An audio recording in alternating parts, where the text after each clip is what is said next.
Nu, dabar padėjau ketvirtą vyją šalia.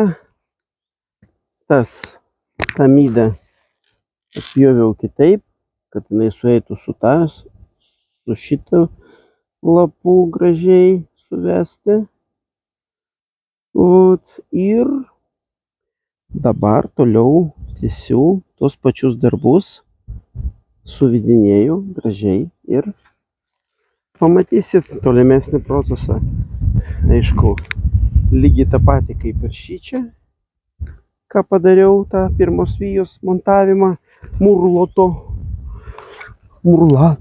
kaip čia pavadinsi, kaip nepavadinsi. Taip, ir to reikia pastatyti gražiai ant kojų.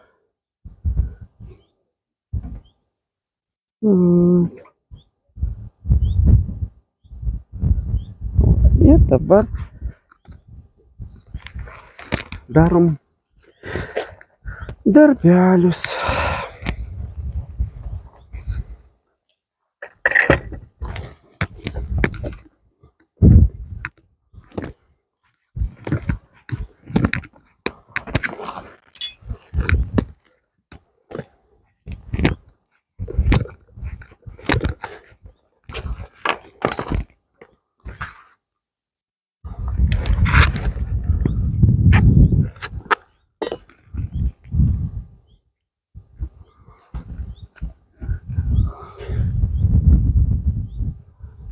Aštuoni.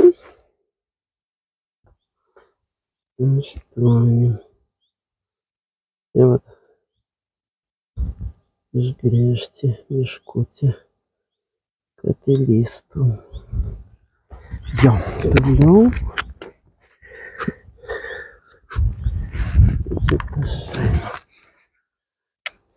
Toliau čia.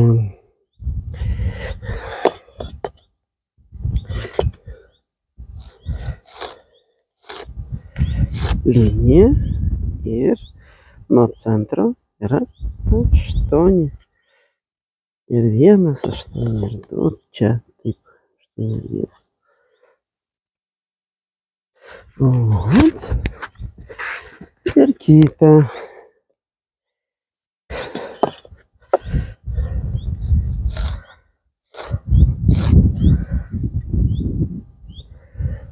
Aštuoni ir 1.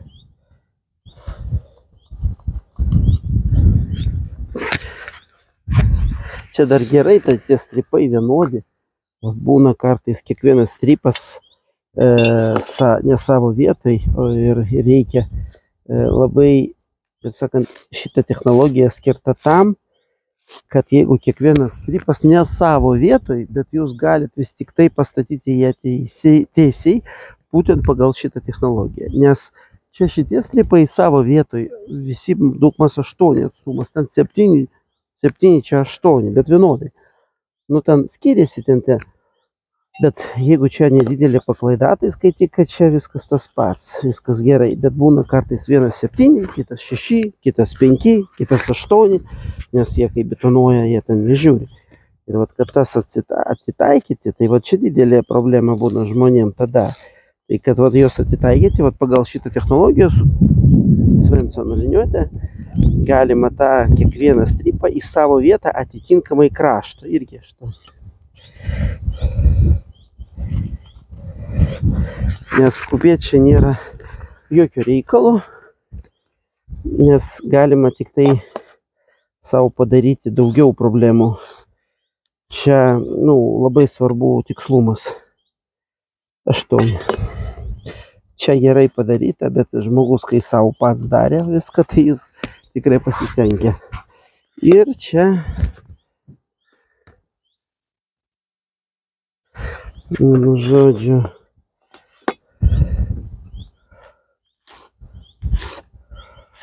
ir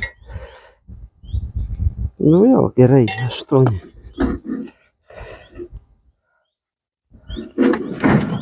Čia ant šito blogai matosi iš tikrųjų. Nieko.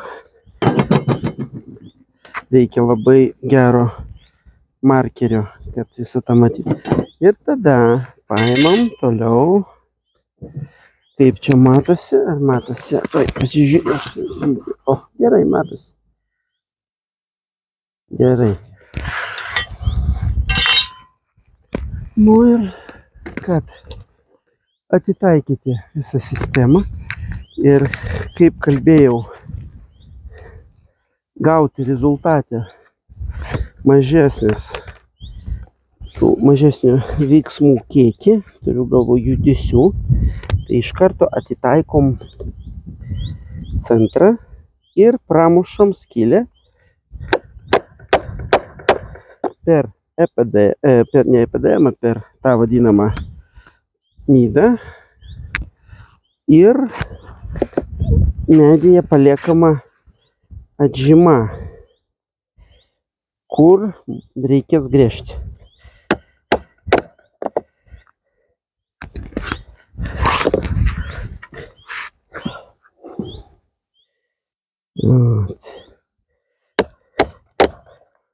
Aš tikiu, kad kažkas taip daro, bet YouTube tokių bairių nesu dar matęs.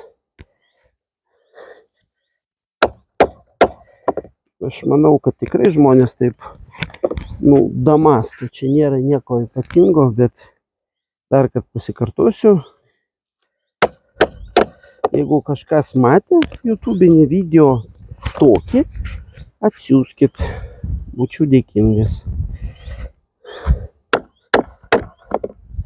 Nes nenoriu čia sakyti, kad aš viską žinau, bet galbūt, kai taip atranda, tai ir taip jaučia, kad taip jiems patogiau ir jaučia, kad čia yra gerą sprendimą atrado, nenori tiesiog tą informaciją dalintis. Taip irgi tikiu, kad gali būti žmonės, tarkim, savo turi tą informaciją gerai patenkinti. Šiaip tas dalinimas nieko čia blogo, nes šiandien tu vieną sugalvoji, rytoj tu dar kažką sugalvoji, o ryt dar kažką sugalvoji. Nebus taip, kad visą laiką, taip sakant, kuo daugiau daliniesi, tuo daugiau gerų minčių atsiranda. Aš taip mąstau. Aišku, čia tiesiog individualiai kiekvienas žmogaus pasirinkimas. Dalintis ar ne. Bet gražiai atrodo iš tikrųjų, kai yra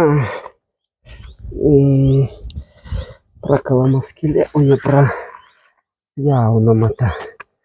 Nes tas prapjovimas, ir gerai viskas guli, gražu, iš tikrųjų gražu, tikrai gražu. Dabar kitas dalykas, reikės pragręžti čia, viską gręžiam. Aš čia pastatysiu. Ir galiu gręžiuoti.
Ir dabar viskas čia išgrėžiam.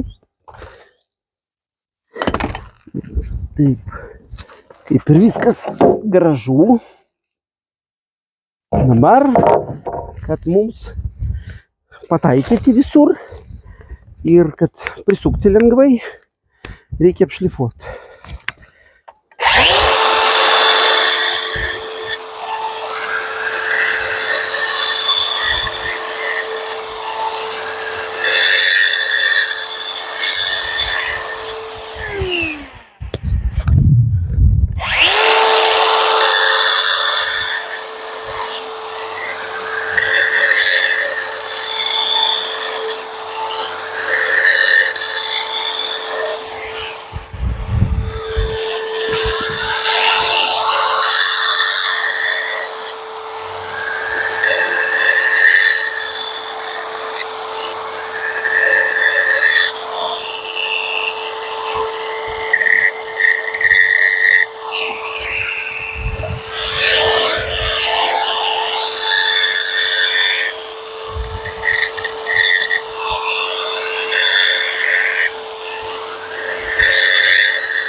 Ir dabar dedam į vietą. Pagal logiką turi viskas būt gerai.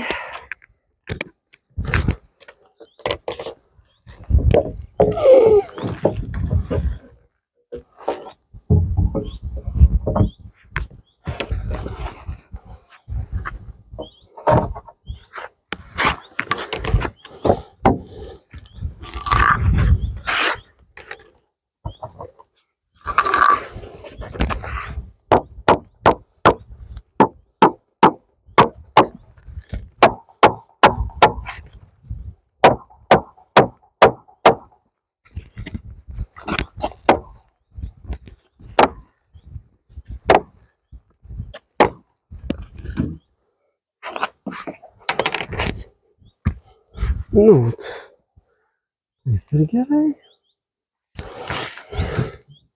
Iš karto, kad matytumėt, viskas atitinka. Gražu, prie krašto, kiekviena skylė pataikyta. Aišku, čia nėra sudėtinga, nes iš esmės jos yra lygiai pastatyti tie stripai.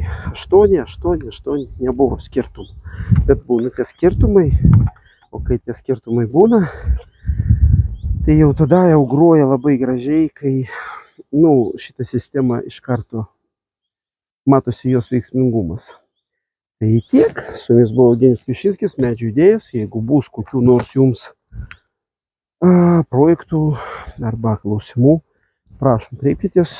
Turim savo YouTube kanalą, turim savo Patreon kanalą, kur jau bus greitai virš 200 video su visais parodymais, kaip ką daryti, smulkiai, gražiai paaiškinant kiekvieną procesą. Tai va tiek, prašom, iki kitų kartų, sėkmės. Su jumis buvo Eugenijus Pišinskis, Medžių idėjos. Iki.